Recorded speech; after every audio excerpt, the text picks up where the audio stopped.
Fala nação, sejam muito bem-vindos mais uma vez aqui ao nosso canal Mundo Fly React. Aqui nós temos conteúdos diários sobre o Flamengo. Então, se você é torcedor do Mengão e quer ficar por dentro de todas as notícias e últimas atualizações de pré-jogo, pós-jogo, notícias de contratação e de possíveis reforços no Flamengo, peço a vocês que nos ajudem deixando o seu like e se inscrevendo no nosso canal e também ativando o sininho das notificações. Estamos trazendo para vocês mais um corte aqui do canal da ESPN Brasil do Grupo Disney. Irei deixar aqui na descrição desse vídeo o link do canal oficial aqui no YouTube da ESPN para deixar os créditos de direitos autorais. Agora vamos para o vídeo aqui. Da Copa do Brasil, do título do Flamengo conquistado contra o Corinthians, as duas... De entrada no G4, há aqui um bloqueio, mas nós vamos trabalhar até ao fim. Vamos trabalhar até ao fim com este espírito, com a nossa torcida, com os nossos... Quem de facto está no futebol para servir o futebol e que está no futebol para melhorar o futebol. E vamos conseguir, estou convicto, vamos conseguir o nosso objetivo, que é ficar no G4. Vitor Pereira, suspenso, não estará no banco no Maracanã, que não tem sido um bom palco para o Corinthians. O Corinthians não vence um jogo no Maracanã desde 2017. Nesses últimos 5 anos, foram 13 jogos, 9 derrotas, 4 empates e nenhuma vitória. A última vez que o Corinthians venceu no estádio foi contra o Fluminense em julho de 2017. Agora, neste ano, o Flamengo, no Maracanã, eliminou o Corinthians nas quartas da Libertadores e venceu a Copa do Brasil contra o Corinthians, também no Maracanã.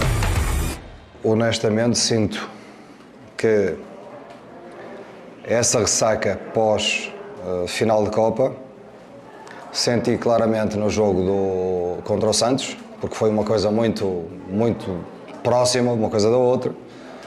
Já falei que senti de facto que o clima emocional caiu e que toda a gente individualmente estava a tentar dar volta a isso. Com o Fluminense tentamos reagir.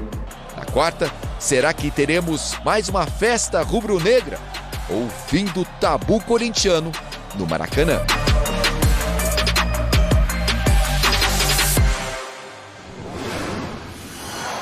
Veja aí, fã de esportes, como foram os jogos entre Flamengo e Corinthians em 2022. 2 vitórias do Flamengo, 2 empates, 1 vitória do Corinthians. Foram 4 gols do Flamengo e 4 do Timão. A única vitória corintiana foi neste Brasileirão, no primeiro turno, aquele jogo do gol contra do Rodinei, né? O Elton, que coisa, né? Desde 2017 que o Corinthians não vence no Maracanã. Pode quebrar esse tabu nessa quarta-feira, na sua opinião? Eu acho que pode, Edu. Já teve oportunidades, né, na Copa do Brasil e na Libertadores, esse confronto, um adversário que o Corinthians conhece bem. A questão é que adversário o Corinthians vai enfrentar. A gente sabe que o Flamengo já cumpriu seu objetivo na temporada. Aliás, o Flamengo tem 3 chances de ir para a Libertadores. Nas 3 ele obteve êxito. Né, foi campeão da própria Libertadores, campeão da Copa do Brasil e está entre os 4 melhores do Campeonato Brasileiro. Então, o Flamengo já cumpriu seu objetivo na temporada, não tem mais chance de conquistar o título da Série A e já está com sua vaga garantida na próxima edição da Libertadores. Então, é um time talvez desmobilizado para o Campeonato Brasileiro, não que esteja desinteressado, aí já é outra história.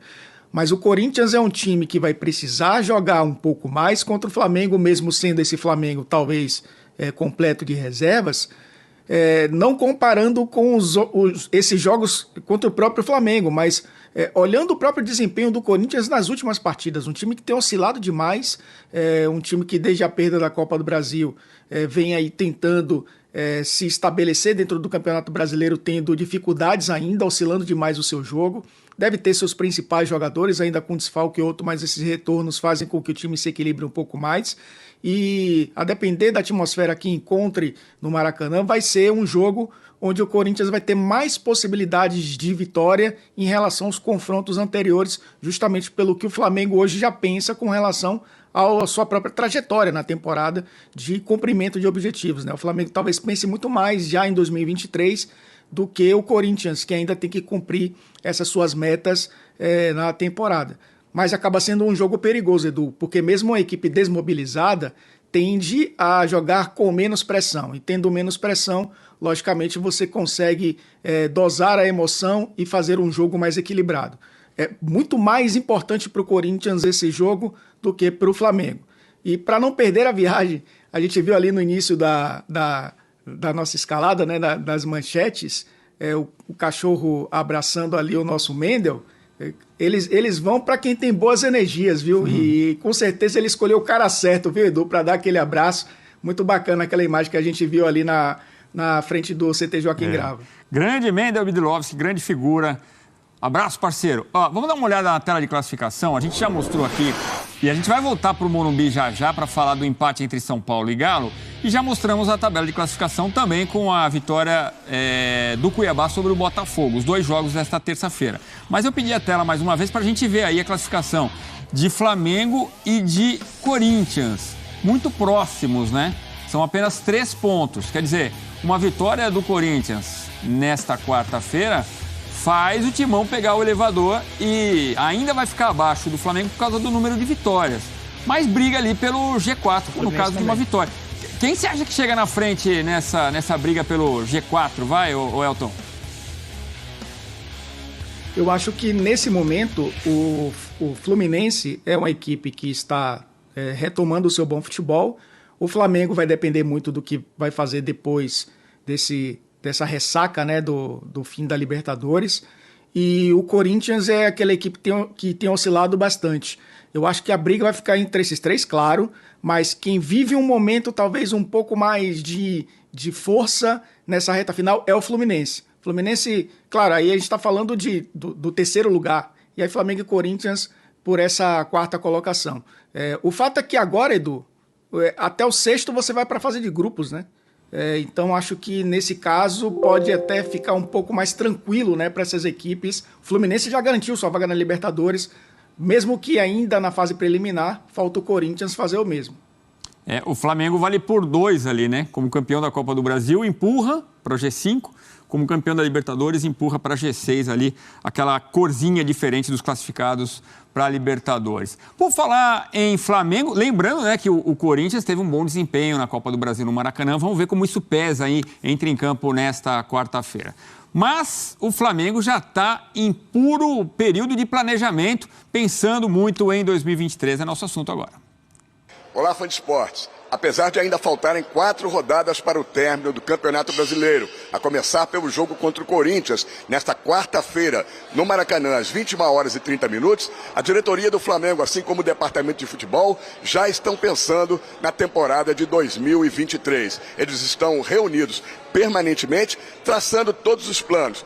As férias dos jogadores, a pré-temporada e depois também o início dos campeonatos. O Campeonato Carioca começa no dia 15 de janeiro. O Flamengo também recebeu um convite da equipe norte-americana do Inter Miami, que é presidida pelo David Beckham, ex-craque da Inglaterra, mas deve recusar esse convite. Seria para um torneio lá na Flórida com o Inter Miami, o Flamengo e o River Plate da Argentina. Esse torneio que seria na 2ª e 3ª semanas de janeiro não deve ser uma boa estratégia para o Flamengo. O Flamengo tem uma pré-temporada pela frente, depois o início do Campeonato Carioca no dia 15 de janeiro e não seria bom se deslocar para os Estados Unidos. Por isso, esse convite deve ser recusado. A diretoria rubro-negra, assim como o departamento de futebol, também já começam a pensar nas contratações de 3 a 4 jogadores devem vir para o Flamengo, sendo que um craque de expressão internacional que pode ser até Oscar, meio-campista, que está atuando no Xangai Port